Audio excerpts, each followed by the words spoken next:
¿Qué tal, chicos? Buenos días, soy el profesor Martín y vamos a empezar el día de hoy con las clases que corresponden a Historia Universal dentro de la materia de Ciencias Sociales. Ya hemos avanzado Historia del Perú, hemos hecho Geografía, hemos hecho Economía y vamos a terminar con lo que empezamos haciendo de Historia Universal. Vamos a empezar la clase, como siempre empezamos conmigo, dándole las gracias a Diosito. Le vamos a dar las gracias porque estamos vivos, porque estamos con nuestras familias, porque tenemos algo que comer, ¿no? Le vamos a pedir también que nos cuide a nosotros, a nuestras familias, que ponga siempre un plato de comida en nuestras mesas y en las mesas de las personas que más lo necesitan. Bien, chicos, quiero que vean el día de hoy la clase que está dentro. Recuerden, estamos viendo Historia Universal. Vamos a ver la unificación de Italia y Alemania.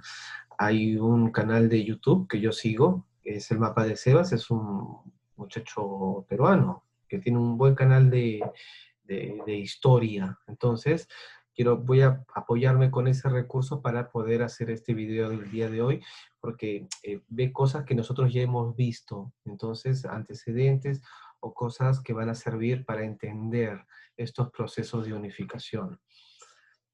¿No? Voy a empezar, primero el caso italiano, ¿no?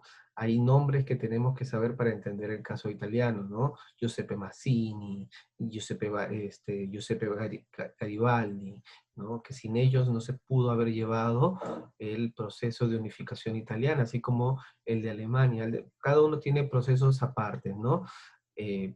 Quiero que veamos, por eso les decía, los videos. Voy a empezar primero poniendo el video para que lo vean y de ahí voy al texto.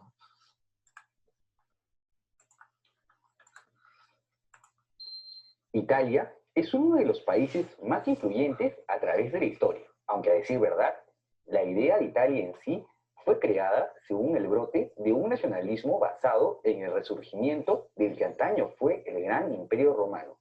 ¿Te interesa conocer el proceso de unificación de esta gran nación, así como el periodo conocido como el Reino de Italia?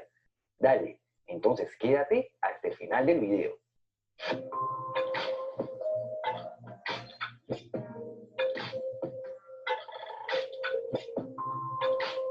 Para ponernos en contexto, remontémonos al fin de las guerras napoleónicas. Luego de la derrota francesa, durante el Congreso de Viena se establecerían las nuevas fronteras de Europa, y en el caso del actual territorio italiano, en el cual diversos estados habían participado de ambos bandos, quedaría finalmente dividido en 7 estados. El reino de Piamonte y Cerdeña, de la Casa Italiana de Saboya, el reino lombardo-véneto, que pasó a ser parte del territorio del Imperio Austriaco, los ducados de Parma, Módena y Toscana, bajo influencia austriaca con gobernantes de la Casa de Habsburgo, los estados pontificios, bajo el gobierno del Papa de la Iglesia de la Roma, y el reino de las 2 Sicilias, bajo la Casa de Borbón.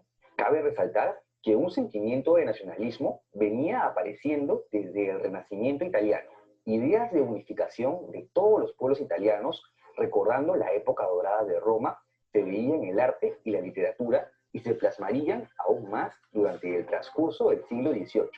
Y estas ideas se materializarían en revoluciones contra el absolutismo austriaco, como las de 1820 en Nápoles y Piamonte, influenciadas por España, y las de 1830, influenciadas por Francia, que terminaría con aumento de presiones austriacas para repeler futuras manifestaciones. Pero el primer paso relevante para la unificación, que según la historiografía italiana se conoce como il Risorgimento, se daría durante la Revolución de 1848, en la que el reino de Cerdeña le declara la guerra a la hegemónica Austria con el apoyo del Ducado de Toscana. Aquí destaca la participación del revolucionario Giuseppe Mazzini, quien incluso llegaría a fundar una efímera y no reconocida República Romana desde los estados pontificios, aunque como dije, efímera, y en general la revuelta sería aplastada. Italia sola no era suficiente para derrotar al gigante austriaco. Tras la derrota, el rey de Cerdeña abdicó, con lo que llegaría al poder Víctor Manuel II, quien junto a su primer ministro, Camilo Benso, serían los artífices del segundo intento de unificación, pero esta vez buscándose un aliado de peso, el segundo imperio francés de Napoleón III, a quienes apoyarían en la guerra de Crimea, aunque no terminarían de convencerlos por su apoyo tras un tratado secreto de defensa con el que Cerdeña cedería Niza y Saboya. Con esto, Francia brindó su apoyo a Cerdeña durante la Segunda Guerra de Independencia, en la que logran derrotar a los austriacos, aunque solo hasta tomar Lombardía, quedándose el Véneto aún bajo soberanía austriaca, pues Napoleón quería evitar la intervención de los alemanes del norte. Sí, siempre hay que estar atento a todo tu tablero geopolítico. Inmediatamente, los ducados del centro-norte, Parma, Módena y Toscana, en donde el nacionalismo también estaba avivado, se unirían voluntariamente a Cerdeña ante los ojos de una debilitada Austria que había perdido influencia en la región. Aunque claro, la deserción de Francia, a pesar de haberle cedido territorio, enfureció a más de un nacionalista, como al revolucionario Giuseppe Garibaldi, quien había nacido en Niza. Garibaldi sería el artífice de la fase final del Risorgimento, al organizar la expedición de los 1000, en la que con un gran contingente de camisas rojas desembarca en la inestable Sicilia y en menos de un año logra conquistar todo el reino de las dos Sicilias, anexionándola al reino de Cerdeña, con lo que toda la península italiana, salvo el Véneto y la Roma del Papa, estarían unificados. Víctor Manuel se reuniría en febrero de 1861 en Turín con los representantes de los estados anexados, asumiendo el título del rey de Italia. El país de los Azzurri había nacido. Y en vista que las alianzas le sientan bien a Italia, pues busquemos al otro país que también está en proceso de unificación y que tenga a Austria como detractor: Prusia. Listo. Apoyo en la guerra austro-prusiana, en la que Austria es atacada por dos frentes. Con esta victoria, Austria es excluida de la unificación alemana y la región del Véneto entregada a Italia. Y la amistad con Prusia se mantendría para conquistar el último y ansiado objetivo: Roma, aún bajo poder del Papa y bajo la protección de las tropas francesas. Y hablando de Francia, iniciaría una guerra contra Prusia por la que las tropas en Roma tendrían que movilizarse. Oportunidad perfecta con lo que se daría la toma de Roma, que puso fin al reinado de 1116 años de la Santa Sede, y el Risorgimento había sido completado. Como toda nación nueva, Italia comenzaría con un periodo de cierta inestabilidad, en vista que, como todo movimiento, la unificación también tenía ciertos detractores. Además, gobiernos conocidos como la derecha e izquierda histórica iban alternando, lo cual mantuvo el retraso económico de Italia frente a otras potencias. En 1878, tras la muerte de Víctor Manuel II, llegaría al poder Humberto I de Italia. Humberto, junto a su primer ministro, buscaron la participación de Italia en el imperialismo que se concretaría durante el reparto de África, plasmado en la Conferencia de Berlín, en donde las potencias europeas acordaron las zonas de colonización y de las cuales Italia, menos influyente que otras potencias, iniciaría su imperio colonial solo con Eritrea, parte de la actual Somalia, y en teoría Abisinia, actual Etiopía. Bien, hasta ahí nomás, porque esto es lo que es necesario para la clase del día de hoy, ¿no? El proceso de unificación. ¿Cómo es que llegó Roma a unificarse? En el siglo XIX, los estados alemanes e italianos llevaron a cabo un proceso de unificación que presentaba claros paralelismos, ¿no? Es decir, tenían cosas en común, también cosas particulares. En ambos casos, los procesos fueron causados por disputas políticas internas entre estados por el dominio de sus regiones.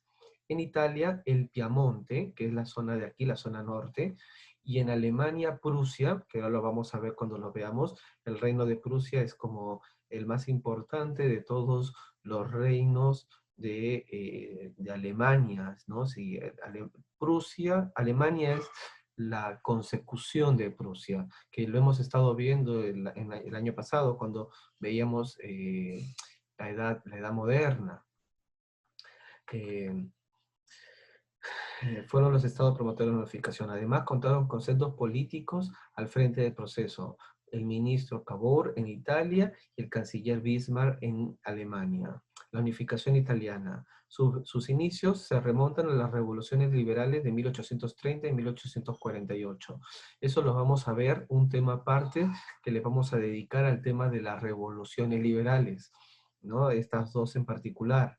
Cuando aparece en los estados italianos un sentimiento de resistencia conjunta contra Austria y de pertenencia a un territorio común. Lo que veíamos en el video de Sebas, que hablaba sobre, era un sentimiento ante el imperio austrohúngaro, quien era quien controlaba estas regiones. Este sentimiento dio como resultado la aparición de distintos proyectos de unificación. Giuseppe Mazzini y Giuseppe Garibaldi planteaban la creación de una república. Vincenzo Gioberti concebía Italia como una confederación de estados. El conde Cavour, jefe del gobierno con Víctor Manuel II, proponía una monarquía constitucional en torno al reino de Piamonte-Cerdeña, ¿no? El reino de Piamonte y el reino de Cerdeña.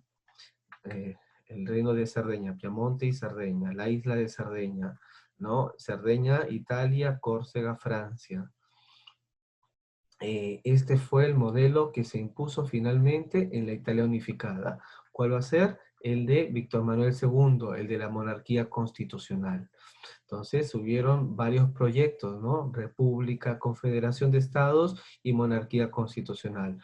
Gana la de monarquía constitucional con Víctor Manuel II.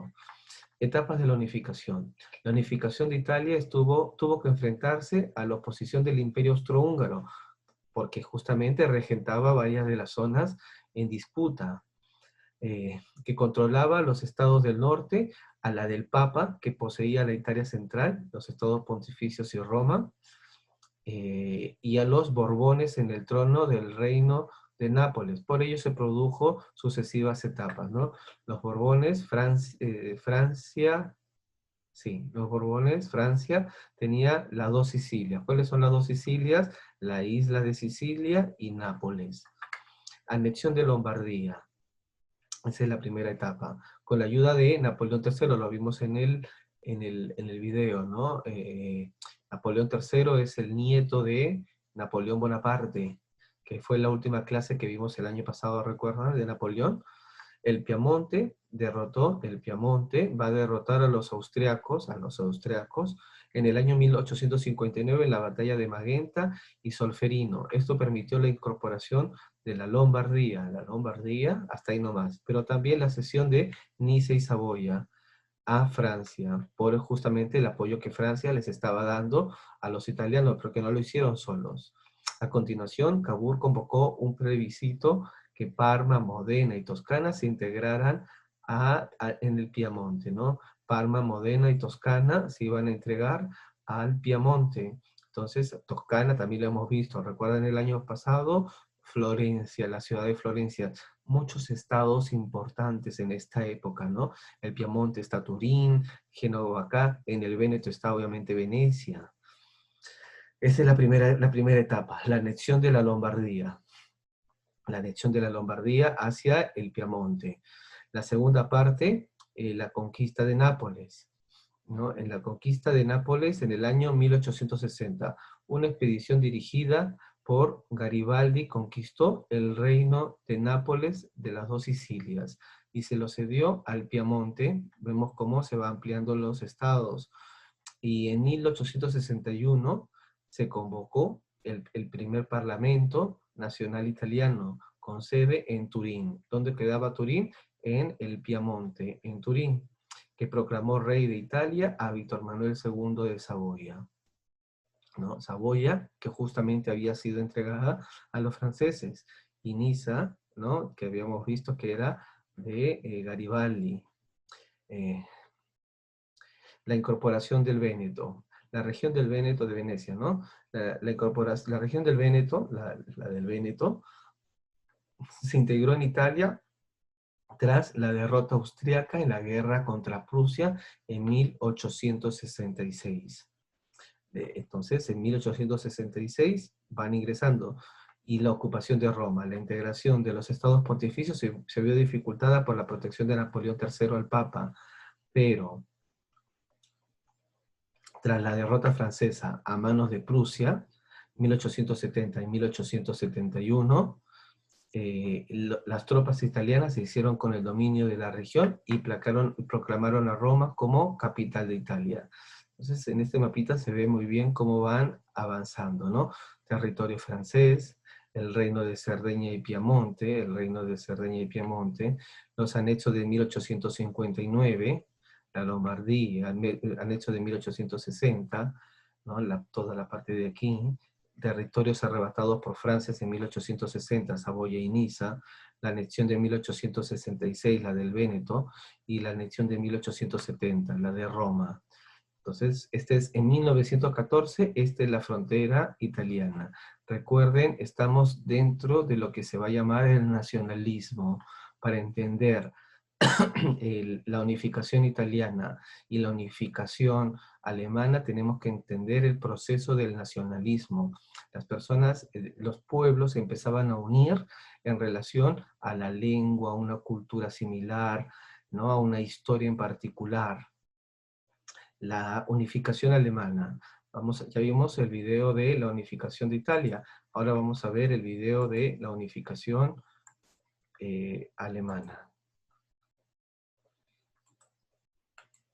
Serían Prusia y Austria, y la Confederación Espérense. eran independientes los unos de los otros. Los dos estados más poderosos serían Prusia y Austria, y la Confederación en sí permanecería bajo mandato de la casa de este último, con Francisco José I como emperador. A pesar que ambos estados, Austria y Prusia, habían llegado a una alianza unificada durante la guerra germano-danesa en 1864, las tensiones no hicieron esperar y en 1866 estallaría la guerra austro-prusiana, en donde ambas potencias arman una coalición de estados alemanes que resulta en la victoria de los prusianos. Esto daría fin a la Confederación Germánica y a la creación de la Confederación Alemana del Norte, que sería la unificación de los 22 estados vencedores con Guillermo I como presidente y Otto von Bismarck como canciller. Además, Prusia confirmaría ser el eje sobre el que se daría la unificación alemana, de la cual Austria sería excluida. Pero el paso final de esta unificación se daría durante la guerra franco-prusiana entre 1870 y 1871, en la que luego de varias tensiones con el Segundo Imperio francés, se desata la guerra en donde Prusia fue apoyado por los reinos de Baden, Baviera y Württemberg. Durante esta guerra, en donde los aliados prusianos se llevan la victoria, resultaría en la creación del Imperio Alemán, con el rey de Prusia como Kaiser o emperador alemán, a lo que los reinos que pelearon del bando alemán se unirían a Alemania. La proclamación del imperio fue hecha en el Palacio de Versalles, luego de lograr la rendición de Napoleón III en Sedan. Este hecho, que representó la caída del Segundo Imperio francés, al que se le suma la anexión de Alsacia y Lorena, es considerado como una gran humillación para los franceses, quienes poco a poco iban perdiendo su estatus de potencia mundial. La gestión del canciller Bismarck, a quien muchos consideran que tenía más influencia en la política alemana que el mismo emperador, es tema de debate. Por un lado, fue el unificador de Alemania, y desde la fundación del imperio se dio el milagro económico alemán, en donde el país consiguió una rápida industrialización que convirtió a Alemania en una potencia europea.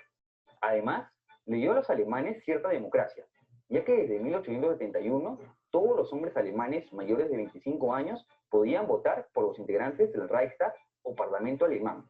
Sin embargo, esto no fue suficiente, ya que por otro lado reprimió a ciertas minorías al recientemente creado Partido Socialdemócrata de los Trabajadores, así como al catolicismo, lo que comenzaba a generar ciertas inestabilidades internas. Hacia la década de 1880, el Imperio Alemán comenzaría su expansión fuera del territorio europeo, lo cual era parte del plan de Bismarck para darle a Alemania el estatus de potencia mundial. El primer territorio en colonizar sería, durante el reparto de África, el África del sudoeste alemana. Bien, esto es lo importante, ¿no? La parte que vimos es la parte importante del proceso de unificación alemana. Los nombres y las distintas guerras que hubieron para poder realizarse. A mediados del siglo XIX, Alemania estaba compuesta por 39 estados, aglutinados en la Confederación Germánica.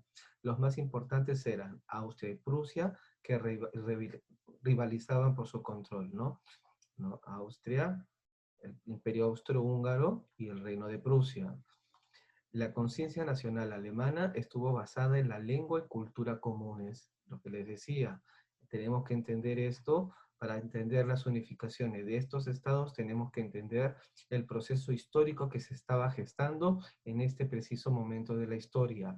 ¿Cuál es el proceso histórico? El nacionalismo. Además, los intereses de la burguesía dieron lugar a la creación en 1834 de la Unión Aduanera o Zollverein en torno a Prusia. Tras el fracaso del Parlamento de Frankfurt, la unificación nacional se orientó desde dos opciones: una gran Alemania liderada por Austria y una pequeña Alemania encabezada por Austria, y que incluía a los austriacos. Prusia terminó dirigiendo el proceso gracias al liderazgo del canciller Otto von Bismarck y del rey prusiano Guillermo I. Son los grandes personajes que van a permitir la unificación del reino alemán, ¿no? Nada que ver este mapa con el mapa actual de Alemania, chicos, ¿eh? Cambió la guerra, las dos guerras mundiales cambiaron todo. El proceso de unificación. Para consolidar la unificación, Bismarck tenía que debilitar la influencia de Austria y superar el rechazo de los estados católicos del sur a estar tutelados por una Prusia luterana. Esto lo consiguieron a través de distintas guerras, ¿no? Siempre la religión metida en estos procesos de unificación, ¿no? Habíamos visto que en Italia también Roma con el Papa y su influencia dentro de los estados pontificios. Acá también Alemania tenía estados católicos, tiene hasta la actualidad. Toda la parte occidental es más católica y la parte oriental es protestante, luteranos. Y hemos visto el luteranismo, la reforma y la contrarreforma el año pasado. Aunque, primero la guerra de los ducados, la que veíamos en lo que hablaba el mapa de Sebas, 1864.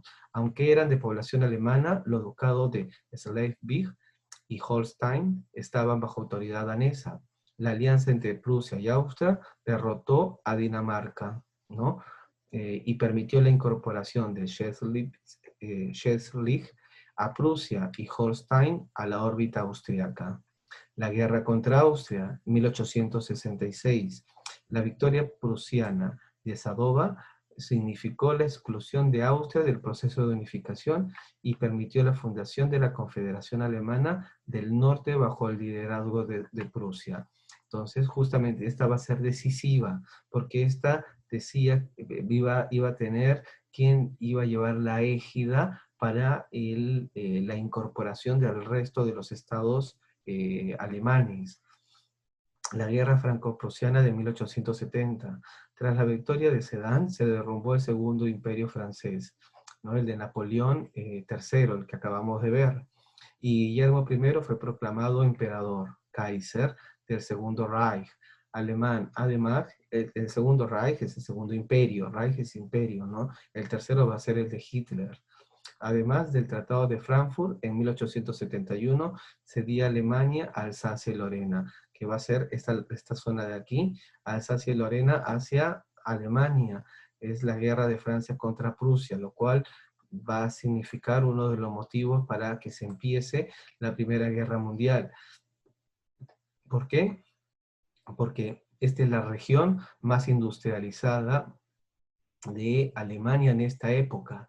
Toda la zona esta de Alsacia y Lorena era como por la cual discutían los países porque era la más rica, la zona del acero, ¿no? Que era necesaria para la fabricación, por ejemplo, de los tanques o de los vehículos de guerra. Por eso era necesario. El Imperio Alemán en 1871, ¿no? Esta es la leyenda, miren todo lo que es. El Reino de Prusia en 1841, esta parte de aquí. Adquisición tras la guerra contra Austria en 1866. El Reino de Hannover, la Confederación Alemana del Norte, los estados alemanes del sur, Württemberg y Baviera, y adquisiciones tras la guerra contra Francia en 1870. Y así se va a formar todo lo que va a ser el reino alemán. Miren, esto vamos a terminar el año 1870, 1871, ¿no? Así va a terminar lo que va a ser la unificación alemana y la unificación italiana. vuelvo a repetir, estos están inmersos de lo que se va a llamar el nacionalismo. Ahora, ¿cuál es la tarea? Son 3 cosas que tienen que hacer. Por favor, chicos, después me preguntan, siempre vean el video, al menos, para que sepan lo que tienen que hacer. Tienen que hacer material de estudio, tienen que hacer la ficha y tienen que hacer el quizzes, ¿no? Estos cuestionarios que estoy dejando, que es sobre justamente lo que estamos viendo en el tema. Solamente son 2 hojitas, no es muy complicado. El primero, la unificación italiana. Lee la información del proceso de lo que acabamos de leer, ¿no? El texto escolar y el siguiente fragmento, y después responde estas 3 preguntas. La imposición de la lengua italiana. La primacía del italiano en la península es algo seguro solo en el terreno cultural y político, no efectivo, no en el efectivo plano lingüístico. A la idea de que el italiano fuese verdaderamente el idioma principal usado por los italianos, se oponían hábitos y caracteres que, radicados en la sociedad italiana, habían producido condiciones lingüísticas bastante singulares. Los idiomas están vivos, evolucionan, ¿no? Es decir, la paradoja de una lengua muy celebrada, pero no usada, extranjera en su propia patria, ¿no? La situación lingüística italiana de 1870, la amplia difusión de dialectos, era naturalmente resultado de una serie de circunstancias geográficas, históricas y políticas muy anteriores, consecuencias tangibles de las cuales es el surgir y prosperar de una selva de idiomas fuertemente diversos unos de otros. Entonces nos está diciendo que hay una lengua que va a ser impuesta, que ya ha cambiado con el pasar de los años.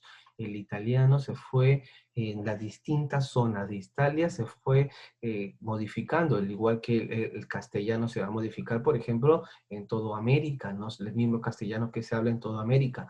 En Italia tampoco era el mismo lenguaje italiano que se hablaba en toda la península itálica. Así pues, en los años de unificación, cuando se trató de dar a la península una lengua nacional, la tarea fue ardua y difícil. Se tenía que emprender una tarea de adaptación e imposición y pretender hacerlo únicamente a base de la enseñanza del italiano en las escuelas hubiera sido un trabajo ingente, dado el porcentaje de analfabetos y la casi inexistencia de una organización escolar capaz. La unidad política, el contacto más estrecho entre los pobladores de la península, entre las distintas clases sociales, como consecuencia de la creación de una administración pública, de un ejército nacional, de unos periódicos que imponían el uso de una lengua común, hizo que lentamente se fueran venciendo las barreras que desde siglos atrás se habían opuesto a la unidad lingüística y se cerrara finalmente esta lengua viva que es el italiano actual, ¿no? Esto nos va diciendo cómo es que se impone la lengua italiana que hasta hoy persiste en la actualidad. No es lo que empezó antes del proceso de unificación italiana. Mazzini, habíamos visto 2 grandes actores, Mazzini y Garibaldi. Mazzini y la unificación italiana. Somos un pueblo de 21, 22 millones de hombres, ahora son 60, llamados desde tiempos inmemoriales con un mismo nombre, el del pueblo italiano. Tenemos las mismas creencias y las mismas costumbres. Sin embargo, no tenemos bandera, no tenemos nombres políticos ni disfrutamos de un lugar entre las naciones europeas. No tenemos centro común, no tenemos ninguna carta, ni un mercado unificado. Estamos desmembrados en 8 estados, 8 sistemas diferentes de monedas, de pesos y de medidas, de legislación civil y de organizaciones administrativas que nos han separado y nos hacen sentir extranjeros unos de los otros. Mazzini, 1845, citado en textos sobre la unificación alemana e italiana. Las preguntas son, ¿qué factores después de haber leído lo que hemos visto y después de haber leído esto, respondan las preguntas? ¿Qué factores promovieron la unificación lingüística de la península itálica? ¿Qué papel crees que cumplió el establecimiento de una lengua nacional en el proceso de unificación italiana? ¿Qué tipo de nacionalismo considera que pregonizaba Mazzini y por qué? Esto corresponde a la unificación italiana y esta parte de acá a la unificación alemana. Y después aquí hay una línea de tiempo sobre la unificación italiana y la alemana. En el texto escolar, lo que hemos visto, revisa la información sobre la unificación alemana, luego responde, ¿qué papel desempeñó Bismarck en el proceso de unificación alemana. ¿Cuáles fueron los aspectos más relevantes de la política interior y exterior que desarrolló Bismarck? Busca más información sobre la vida de Otto von Bismarck y Napoleón III y luego escribe una biografía de uno de estos personajes utilizando un PowerPoint y realiza una exposición en clase. No es necesario la exposición porque no estamos en el colegio, ¿no? Pero sí, pásenme alguna biografía de Bismarck, ¿no? De Bismarck y la biografía de Bismarck dentro de la tarea de esta de aquí, la biografía de Bismarck, y cítenme la fuente, de dónde están sacando la información. Existe un mundo fuera de Wikipedia, chicos, ¿ah? Fíjense. Comprendo el tiempo histórico, las unificaciones italiana y alemana. En el texto escolar, lee la información, bueno, esto ya lo vimos, y luego elabora un friso cronológico comparativo de los dos procesos de unificación, ¿no? Italia, primera fase, del 49 al 60, Cobur, primer ministro de Italia, 52.